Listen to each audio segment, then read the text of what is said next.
Assalamualaikum warahmatullahi wabarakatuh. Kembali lagi di channel Hikmah Misteri. Dan tentunya masih bersama saya Mas Nara. Di kesempatan kali ini saya akan menceritakan sebuah treat horor dengan judul Triana. Dia bukan arwah. Dia hanya manusia yang tinggal di dunia jin. Treat ini ditulis oleh Tom Rush. Bagi kalian yang belum follow akun Twitternya, silakan bisa mampir dulu dan di follow. Oke kalau sudah, so let's the haunts begin.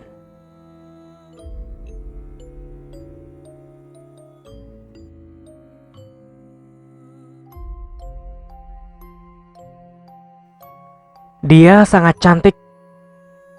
Penampilannya begitu anggun dan mempesona. Rambutnya yang panjang berwarna hitam legam dan berbau harum melati.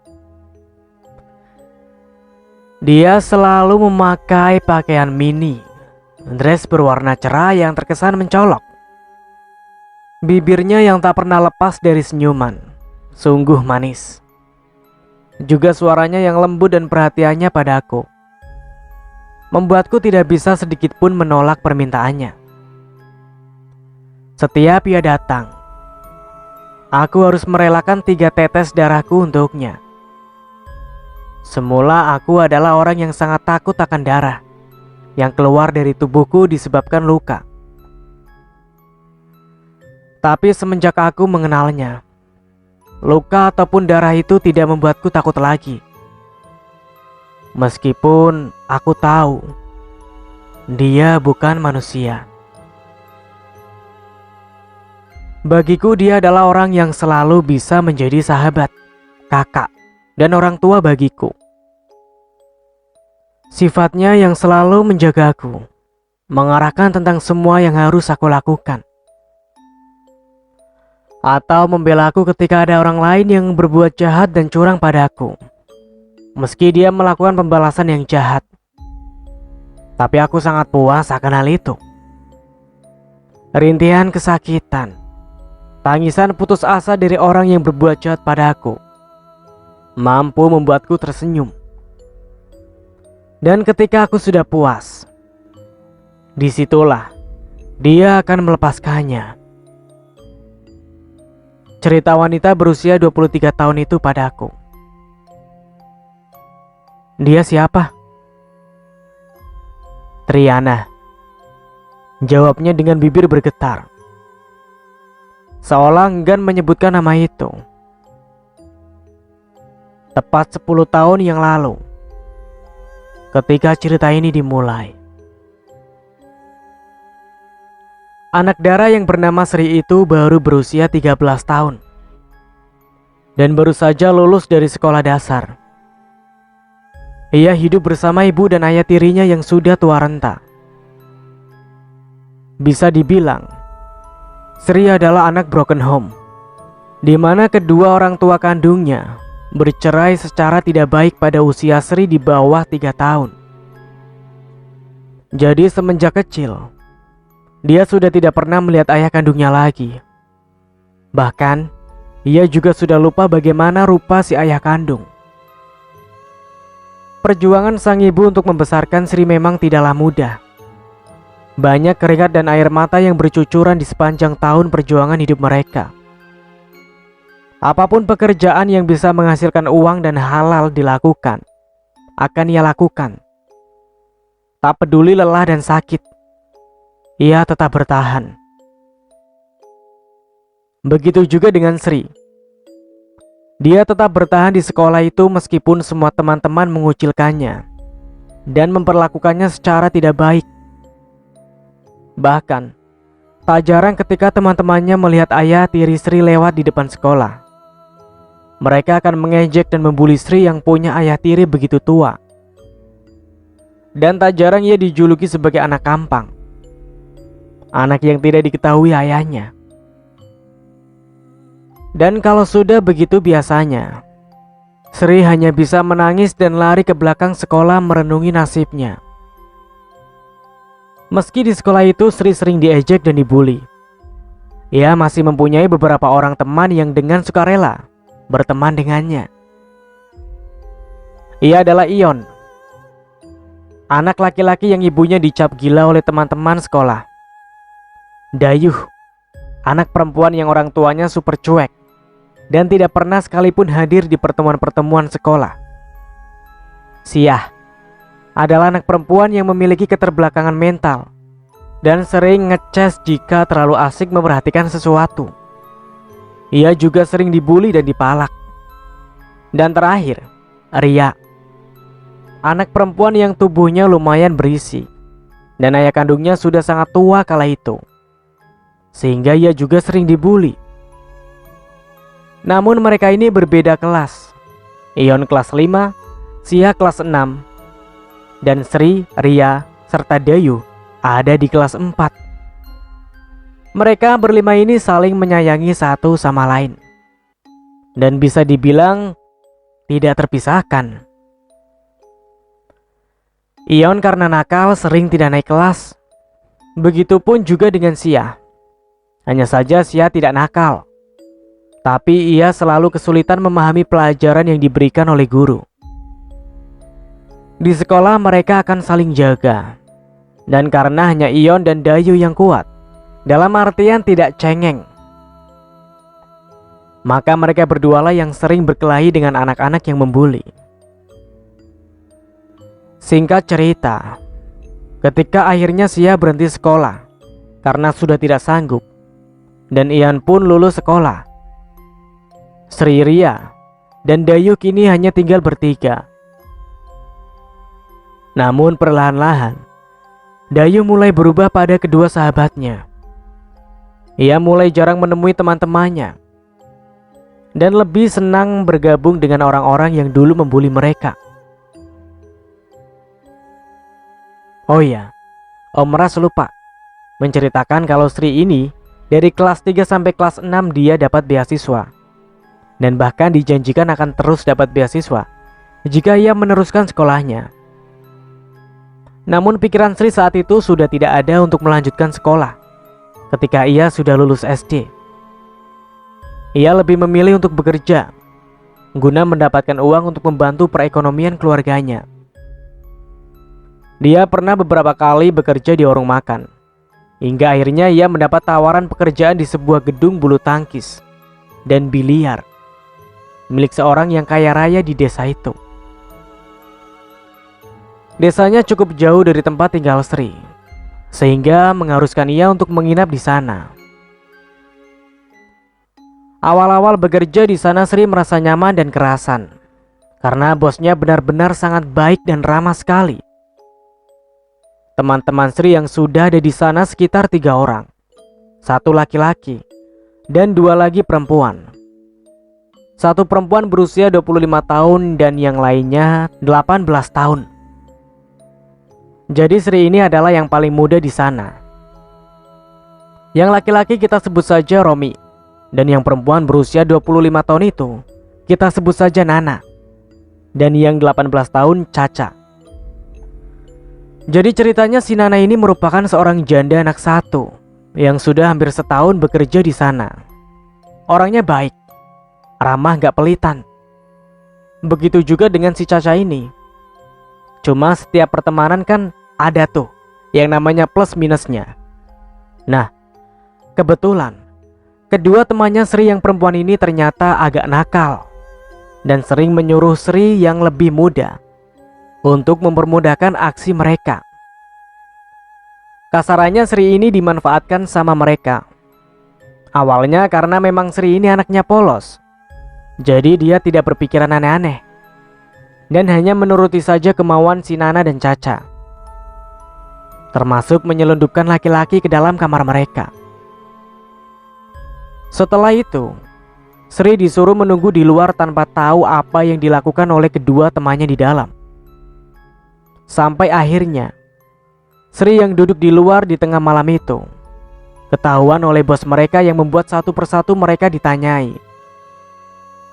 Dan mau tak mau, kedua teman Sri ini pun kemudian mengaku telah melakukan sesuatu yang tidak pantas di sana.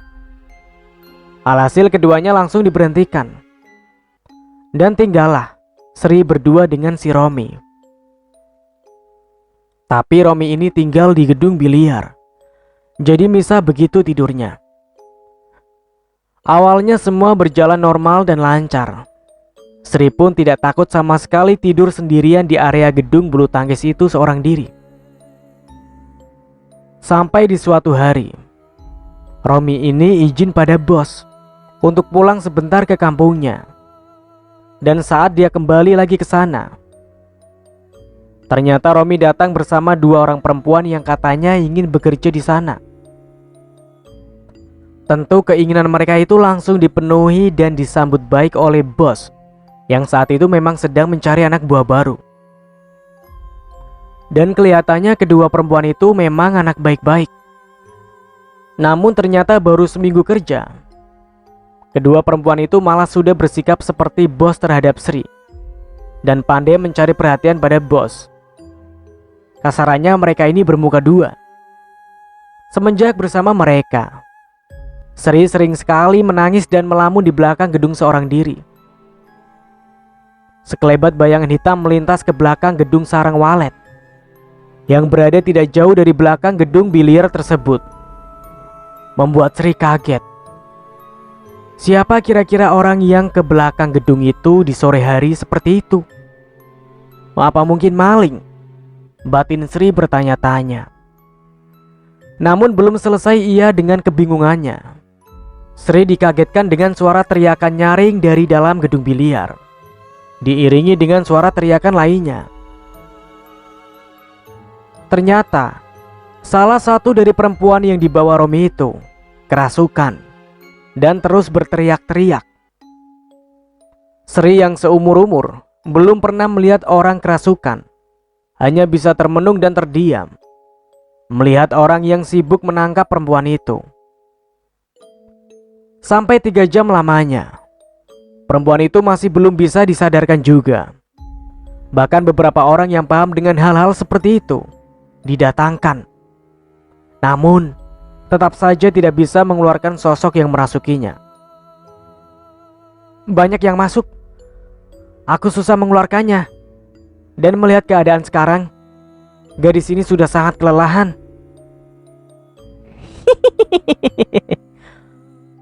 Aku akan mengajak teman-temanku untuk tinggal di sini sampai dia mati, ujar perempuan itu. Kau ini siapa? Kenapa kau mengganggu orang yang tidak bersalah? Aku Triana. Aku tidak menyukai gadis ini karena dia sudah semena-mena dengan orang lain. Dia bermuka dua. Manusia seperti dia inilah yang sudah menghancurkan kehidupanku. Sebetulnya kesalahan seperti apa? Dan kepada siapa? Biar aku suruh dia untuk minta maaf. Tapi tolong, keluarlah dari tubuhnya. Heh, laki-laki tua bangka. Kau kira hanya kata maaf saja cukup untuk menghapuskan semua kesalahannya? Dia sudah mempermalukan, memfitnah, memperbudak anak itu. Teriak perempuan itu menunjuk ke arah Sri yang sedari tadi berdiri di dekat pintu. Sontak saja membuat pasang mata orang-orang yang berada di dalam rumah itu tertuju pada Sri. Sri tampak kikuk. Ia tak tahu kenapa dirinya sampai dibawa-bawa. Perempuan satunya yang berdiri di dekat Romi menundukkan wajahnya. Gadis ini, dia dan dia sudah memperlakukan anak itu dengan tidak adil. Lagi-lagi perempuan itu berteriak. Tapi kali ini dia menunjuk pada dirinya sendiri dan juga pada Romi, serta perempuan satunya yang masih menunduk. Tiba-tiba perempuan yang kerasukan itu terbatuk. Darah segar keluar dari mulut dan hidungnya. Cepat, mengakulah apa yang sudah kalian perbuat, ujar lelaki parubaya itu pada Romi dan si perempuan satunya yang masih menunduk. Tidak ada. Kami tidak melakukan apa-apa, Mang. Mereka tidak akan mengaku Sampai satu persatu mereka bertiga aku bunuh, ujar perempuan itu lagi. Mereka berdua tetap tidak mau mengaku. Bahkan sampai disuruh mengaku oleh bos pun, mereka tetap tidak mau mengaku. Akhirnya, di sini Sri yang dimintai keterangan dan disuruh untuk jujur.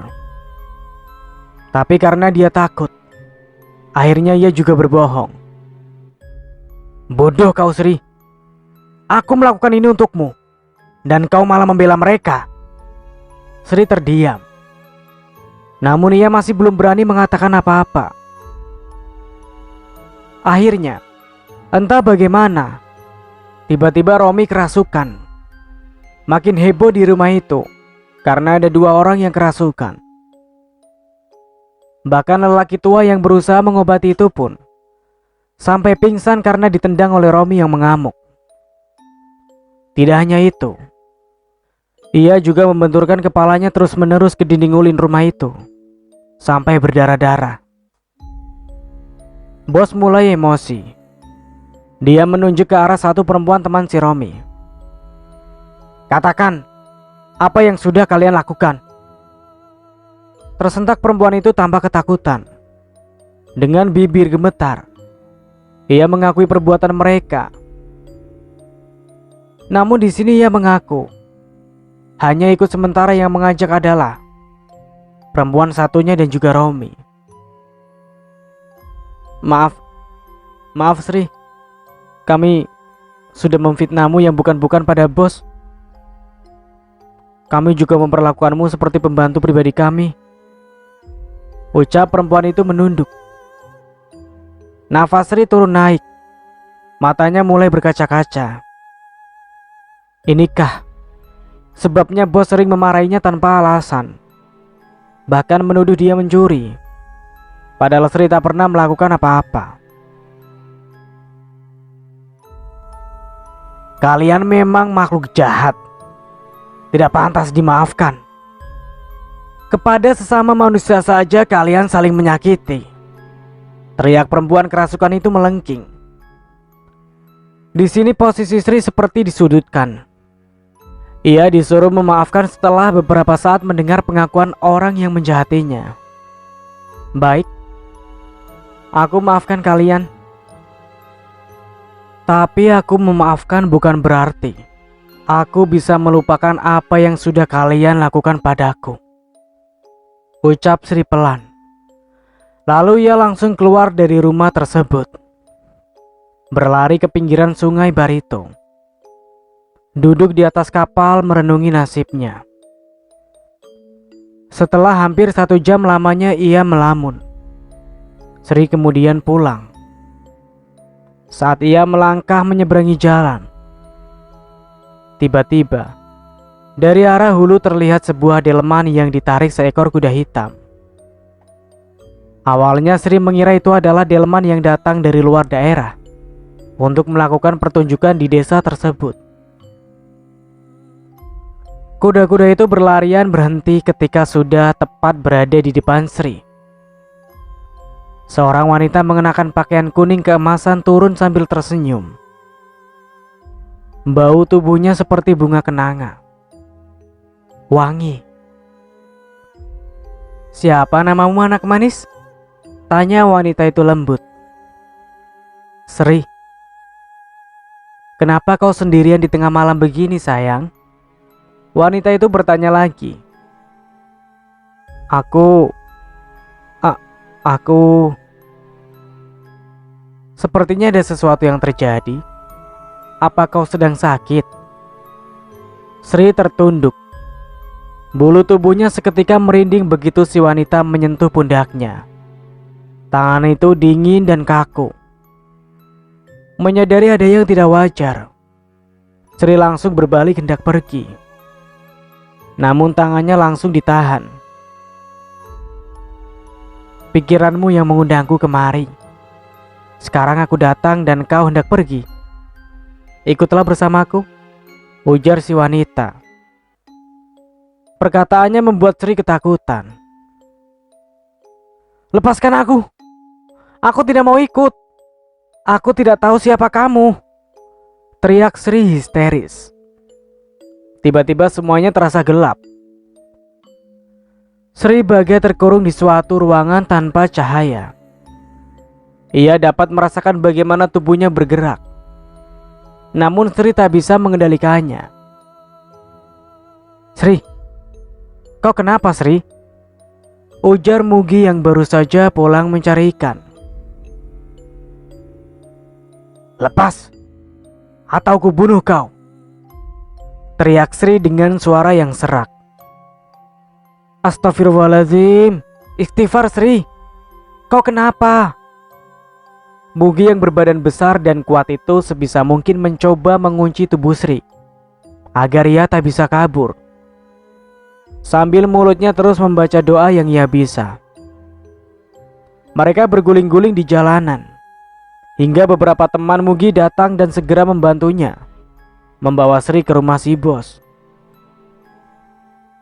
Sri merontak, berteriak, memaki, dan bahkan membongkar rahasia setiap orang yang berada di rumah itu sambil tertawa-tawa. Rahasia yang hanya diri mereka sendiri yang tahu. "Kau tidur dengan anak tirimu. Kau munafik. Di depan orang-orang kau berlagak seperti orang yang paling baik. Tapi di belakang, kau tidak ubahnya bagai setan bertopeng manusia.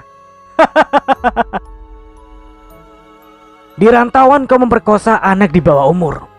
Anak kecil berusia 7 tahun. Kau biadab. Kaulah setan yang sesungguhnya." Orang yang ditunjuk oleh Sri bangkit dan berniat hendak memukul wajahnya. Namun dengan tiba-tiba Romi kembali kerasukan dan langsung menyerang orang itu. "Kalau sampai terjadi apa-apa pada anak itu, kau akan berhadapan denganku," teriak Romi. Sri tersenyum sinis. Dengan mata yang terbalik, Sri menatap Romi. "Aku tidak takut dengan macan sepertimu. Kalau kau memang tidak takut, keluar dan hadapi aku," ujar Romi lagi. Kini suaranya terdengar menggelegar. Sri hanya tertawa. Ia tak merespon apa yang dikatakan oleh Romi. "Apa gunanya kau membongkar rahasia mereka? Apa kau tidak kasihan dengan anak itu? Dia bisa berada dalam bahaya karena ulahmu. Aku akan membawanya pergi bersamaku. Sebaiknya kau jangan menggangguku. Urus saja urusanmu." Tiba-tiba Romi dihantam oleh salah satu teman Mugi menggunakan 7 butir benda kecil bulat, mirip sahang atau ladai bulat. Tubuhnya seketika ambruk di lantai. Dan saat ia akan melakukan hal yang sama terhadap Sri, Sri menggigit tangan pria itu sampai dagingnya hampir terlepas. Ia mengerang kesakitan. Sementara orang yang berkumpul di dalam rumah itu perlahan-lahan mulai bubar. Entah mungkin karena mereka takut satu persatu rahasia mereka akan dibongkar oleh makhluk yang merasuki tubuh Sri tersebut. Bahkan bos mereka yang laki-laki pun tidak mau mendekat. Ia lebih memilih untuk keluar. Yang ada di sana tinggallah Mugi dan salah satu temannya. Sementara Sri masih tertawa tidak karuan. Andai tangannya tidak segera dipasung, Sri akan terus menangkap serangga dan cicak di dalam rumah itu, kemudian memakannya. Semua ini pasti ada sebabnya, Bu. Dan Sri ini, semenjak awal saya melihatnya sudah ketahuan kalau dia ini lemah bulu, mudah terkena yang seperti ini, ujar Mugi. "Lalu bagaimana dengan mereka berdua, Ki?" tanya Bu Bos. "Entahlah, tapi sepertinya yang ada di dalam tubuh mereka itu hanya sekedar untuk main-main. Tetapi tidak menutup kemungkinan bisa mengundang lebih banyak makhluk lain yang masuk, karena pintunya sudah terbuka. Pusing sekali, Gi. Di rumah sudah ada 3 orang yang kerasukan dalam waktu yang sama. Ini bisa mengundang pandangan buruk orang terhadap gedung-gedungku. Sekarang, masalah gedung itu singkirkan dulu, Bu. Yang terpenting, kita pikirkan bagaimana menyembuhkan mereka bertiga. Kalau terus dibiarkan bisa saja membuat ketiganya mengalami hal yang jauh lebih buruk lagi. Ucapan Mugi memang ada benarnya. Kau tahu, di mana ada orang yang bisa mengobati kerasukan seperti ini, Ki? Mugi terdiam. Ia seperti tengah mengingat sesuatu. Ada, Bu. Di daerah TL. Di mana itu? Di dalam, Bu. Kalau dari sini bisa memakan waktu 2 hari perjalanan memakai cis, ujar Mugi. Kalau begitu, tolong kau saja yang pergi ke sana ya, Gi. Nanti pakai speedboat saja, biar lebih cepat. Kapan, Bu? Besok bagaimana? Mugi terdiam. Sebenarnya besok ia akan keluar desa untuk menjual ikan. Bagaimana, Gi? Bisa, Bu, bisa. Jawab Mugi gelagapan. Baik. Besok aku pergi bersama Jarman. Dia yang akan menemanimu. Mugi mengangguk. Sebelum pergi ia menatap Sri yang masih tertawa itu. Sri yang sudah ia anggap seperti adiknya sendiri. Ia bahkan sering menemani gadis itu bila banyak orang-orang kapal yang datang untuk bermain biliar. Hanya supaya Sri tetap aman. Pagi-pagi sekali, Mugi dan Jarman sudah berangkat ke TL. Sementara di rumah bosnya, Sri masih tetap dipasung karena sudah beberapa kali mencoba kabur. Berbeda dengan kedua temannya yang sudah sadar, namun masih lemas dan sakit karena mengamuk semalam. Singkat cerita, tidak sampai 2 hari, Jarman dan Mugi sudah kembali bersama dengan seorang wanita berusia 45 tahunan. Ketika ia tertawa, terlihatlah gigi-giginya yang hitam akibat menginang. Wanita itu memperkenalkan diri dengan sebutan Cumardin. Beliau masuk ke dalam kamar, di mana Sri masih dipasung dan tertawa-tawa. Oh, kau rupanya Putri. Kita bertemu lagi, nenek tua. Kenapa lagi kau berbuat ulah, ha? Bukannya waktu itu kau sudah kukembalikan. Adu mulut antara Cumardin dan sosok yang merasuki Sri terdengar seru sekali. Makhluk itu tidak mau kalah, meski ia sudah disudutkan oleh Cumardin. Kalau kau tidak mau kelar juga, maka aku tidak punya pilihan lain. Sri yang semula tidak bisa diam, kini ia terdiam dengan raut wajah yang sulit dijelaskan. Dan ketika Cumardin mulai melakukan pengusiran terhadap sosok halus itu, Sri mulai meraung. Matanya yang tadinya terbalik, kini sudah kembali seperti semula. Ia bahkan memanggil Bu Bos dengan lirih sama seperti suara Sri biasanya. Sakit, rintih Sri. Cumardin menyipitkan matanya. Kau tidak bisa menipuku. Kau masih berada di dalam, ujar Cumardin menghardik. Mendengar perkataan Cumardin, mata Sri kembali terbalik. Suara tawanya menggema. Kau sama saja seperti dulu. Kau tak bisa ditipu-tipu. Ujar Sri tertawa terbahak-bahak. Namun ketika benda mirip besi berkarat itu ditempelkan pada dahinya, seketika Sri berteriak kesakitan. Tubuhnya meronta-ronta, menjerit dan terus memohon untuk tidak disakiti lagi. Tapi Cumardin tak mau mendengarkan. Hingga akhirnya beliau terkena tendangan dari Sri yang berhasil melepaskan ikatan di kakinya. Tiba-tiba saja tubuh Sri mengelepar. Perlahan tubuhnya mulai mengejang. Wajah Cumardin menegang. Ia tahu Ada sosok yang jauh lebih kuat yang sedang berusaha masuk ke dalam tubuh Sri. Beberapa saat kemudian, Sri kembali tenang. Wajahnya kini kembali seperti biasa.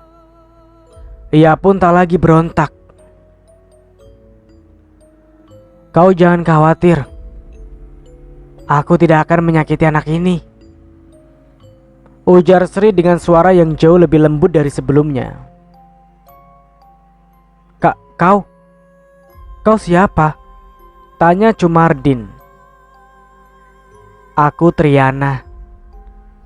Kalau memang kau tidak punya niat jahat, sebaiknya kau keluar dari tubuh anak ini. Kasihan dia. Tubuhnya pasti sudah sangat lemah sekali." Sri terkekeh. "Aku tidak akan mengamuk. Aku hanya ingin sedikit berbagi ceritaku pada kalian semua. Tapi sebelum itu, aku ingin meminum kopi pahit. Bisakah tolong dibuatkan?" Cumardin beranjak sambil memegangi pinggangnya yang terasa sakit. Ia meminta izin pada tuan rumah untuk membuat segelas kopi pahit sesuai permintaan dari sosok yang merasuki Sri. Dalam sekali teguk saja, kopi hitam tanpa gula itu habis diminum oleh Sri. Itu pun ia ingin meminta tambah lagi. Dulu, jauh sebelum gedung bulu tangkis itu dibangun, di situ merupakan tempat tinggal kami berdua. Anakku selalu bermain di sana. Aku dan anakku tinggal di sana sangat lama sekali.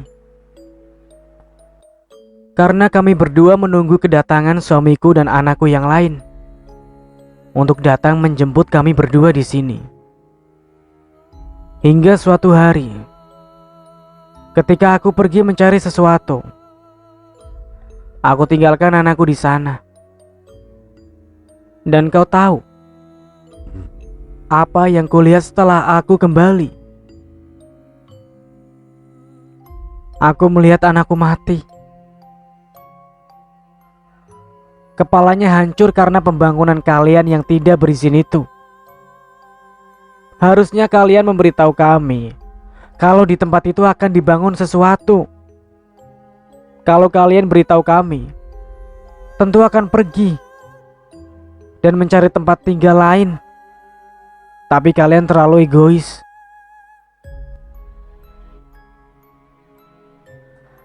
Tapi kami benar-benar tidak tahu kalau ada kalian di tanah itu.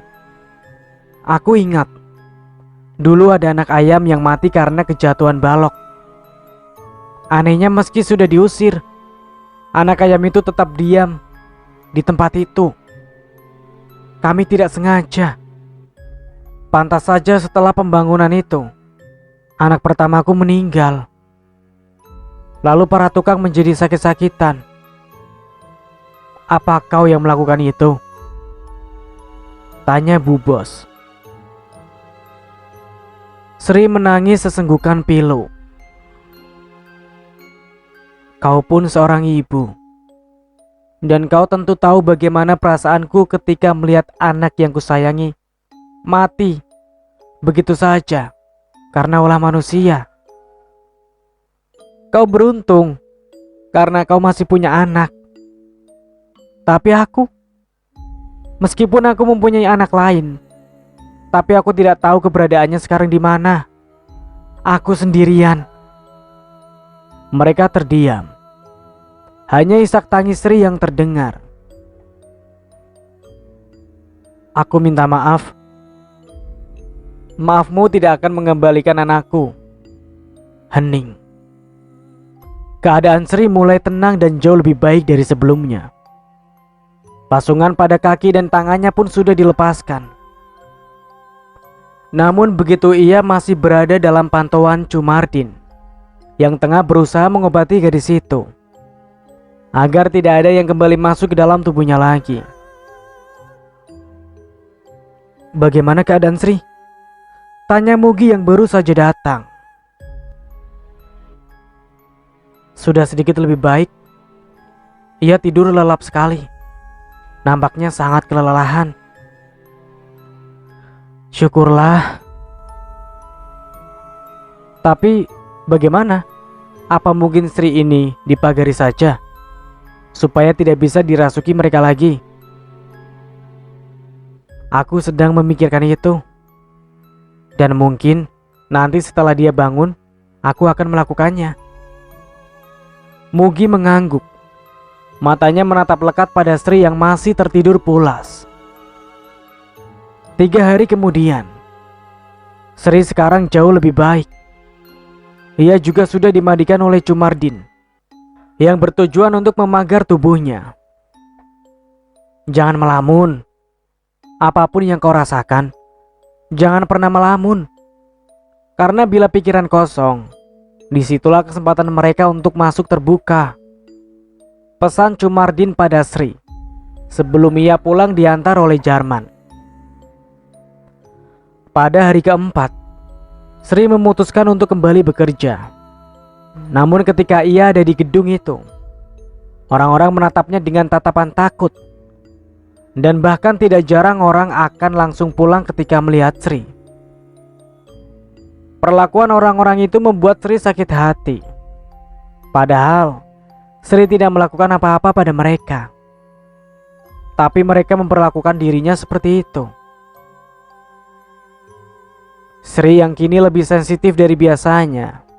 Ia lebih mudah tersinggung dan marah. Triana, gumam Sri di tengah-tengah gedung bulu tangkis itu. Di depannya ada segelas kopi pahit yang masih panas. Ruangan itu memang tidak seberapa terang jika di malam hari, karena memang ditutup pada pukul 5 sore.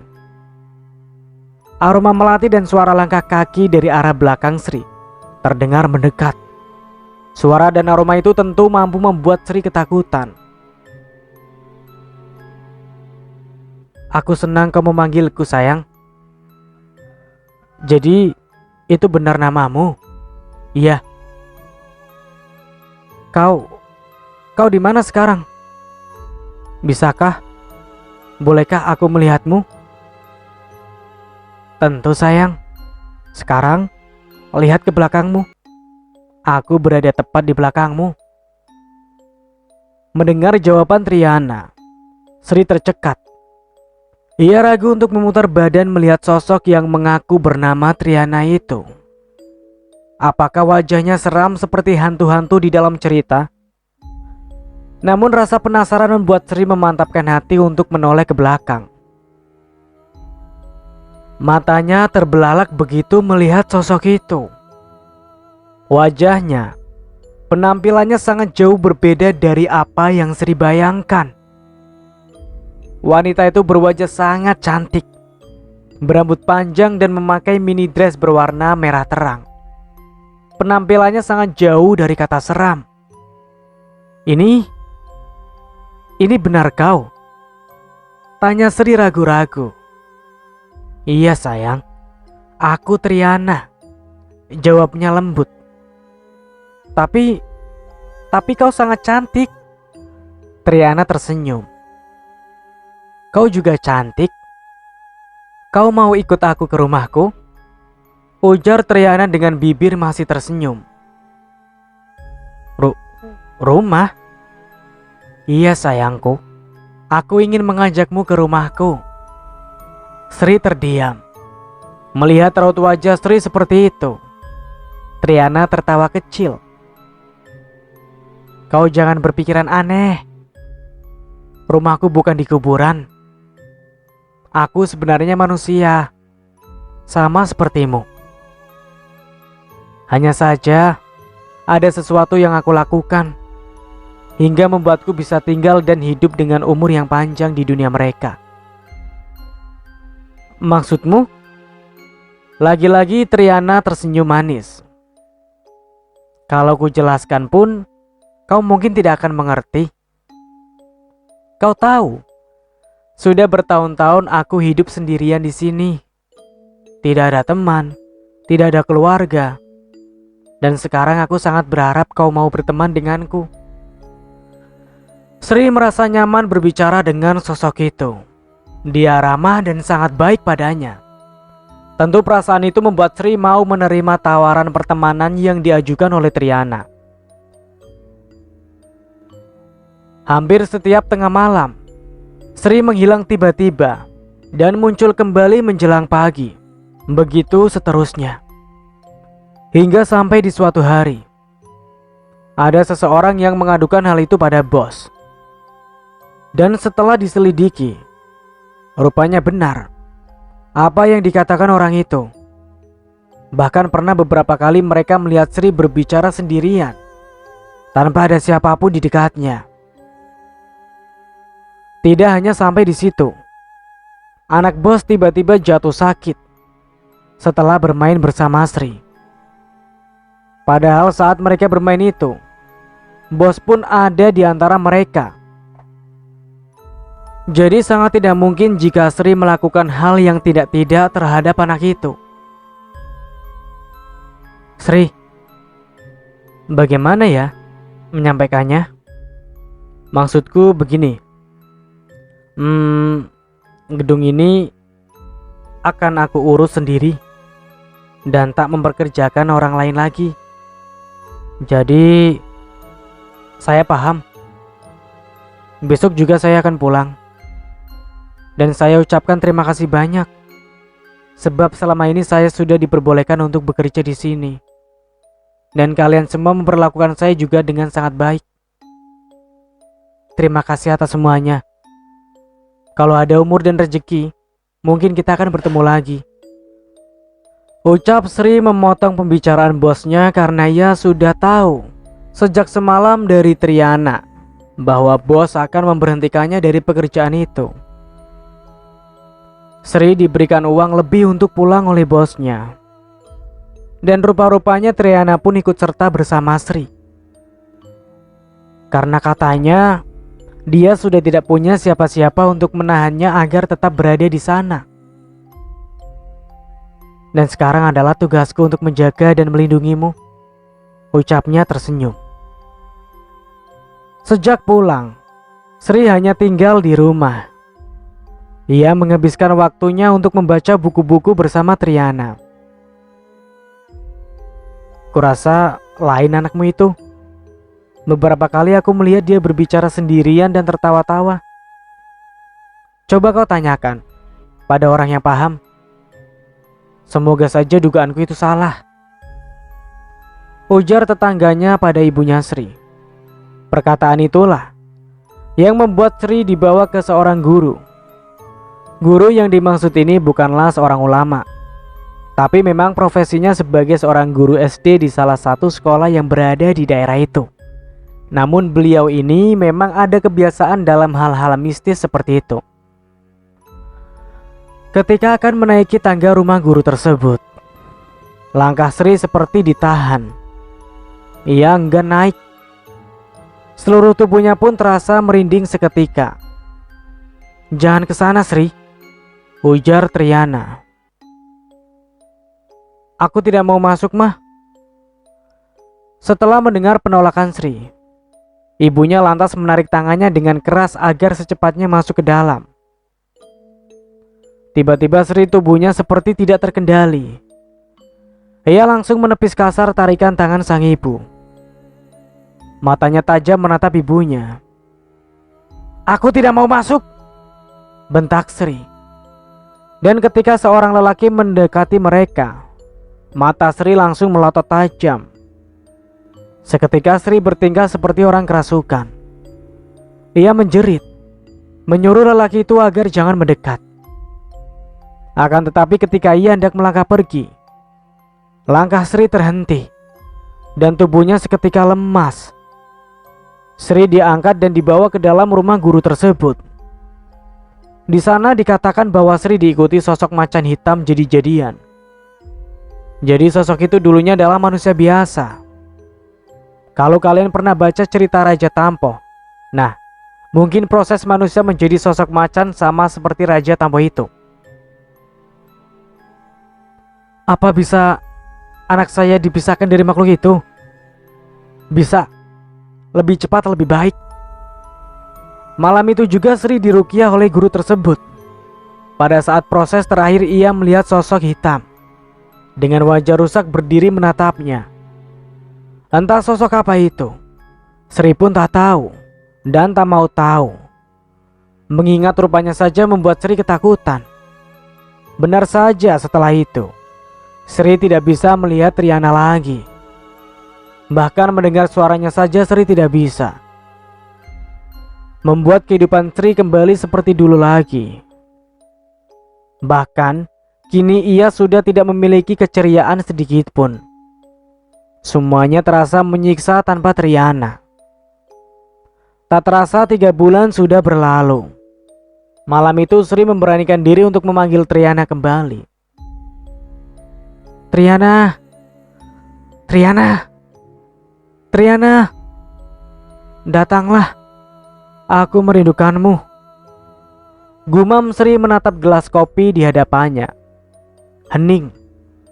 Tak ada suara apapun saat itu. Hanya hembusan angin yang membuat Sri merinding. Triana, aku sakit. Mereka jahat padaku. Tidak ada siapa-siapa yang mau membela aku selain kau, Triana. Kumohon datanglah. Ucapnya mulai terisak. Tetap tidak ada jawaban. Akhirnya Sri memutuskan untuk pergi tidur setelah ia puas menangis. Tak tahu pukul berapa saat itu, Sri bermimpi bertemu Triana dalam mimpinya. Wanita cantik itu meminta pada Sri agar membuka sedikit celah untuknya, agar Triana bisa kembali dilihat secara nyata olehnya. Bagaimana caranya? Aku akan lakukan apapun untuk mengembalikanmu padaku. Aku hanya minta 3 tetes darahmu di setiap kali kau menginginkan aku datang, ucap Triana.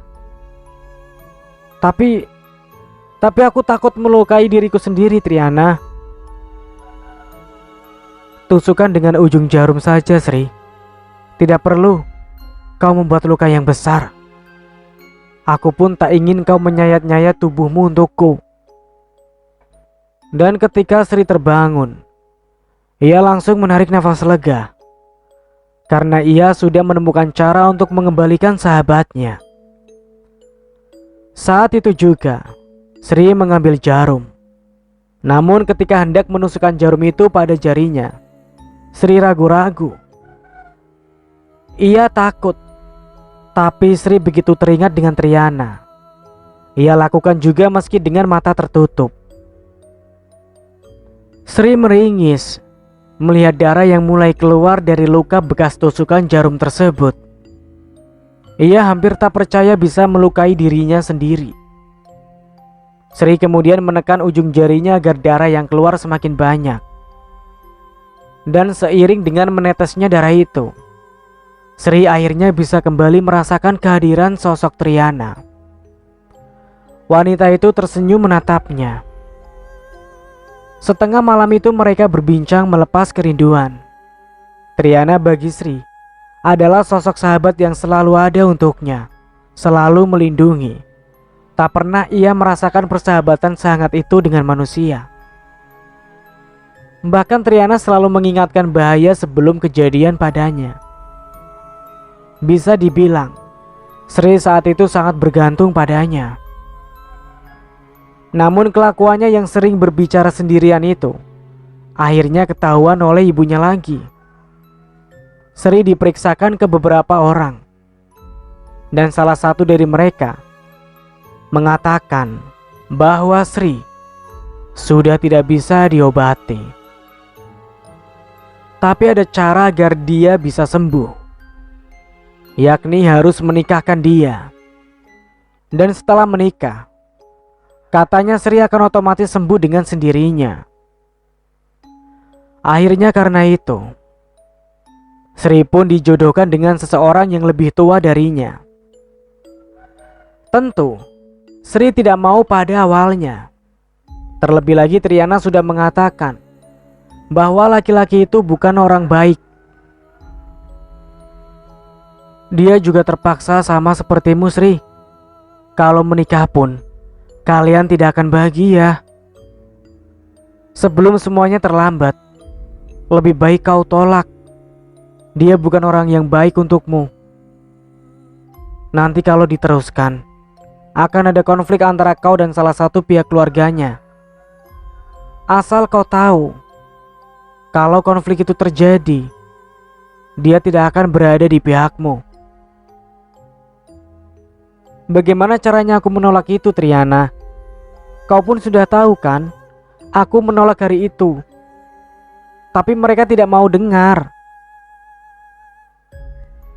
Kalau kau mengizinkan, biar aku yang merusak semuanya. Kau cukup izinkan aku masuk ke tubuhmu.